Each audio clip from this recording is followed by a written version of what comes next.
নাতির আজকে আকিকা অনুষ্ঠান, নাতি হয়েছে।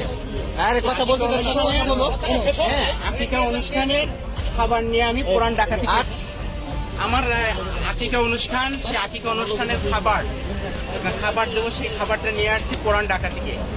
এখন এখানে আসার পরেই পুলিশ ভাইয়েরা আমাকে আটকিয়েছেন, আমার কার্ডটাও নিয়ে গেছেন এখন তো, এবং আমার মোবাইলও নিয়ে গেছেন তারা।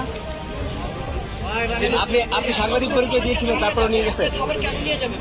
পুলিশ এবং বিজেপিদের হাতে যে খাবার দেখছেন, এই যে খাবারগুলো খাচ্ছে আসলে সাদা প্যাকেট, এই খাবারগুলো কিন্তু সম্পূর্ণ এই ব্যক্তির কাছ থেকে কেড়ে নিয়ে কিন্তু পুলিশ খাচ্ছে বা বিজেপি খাচ্ছে। আমরা কিন্তু এমনটি জানতে পারলাম বা এমনটি কিন্তু আমরা দেখতে পারলাম।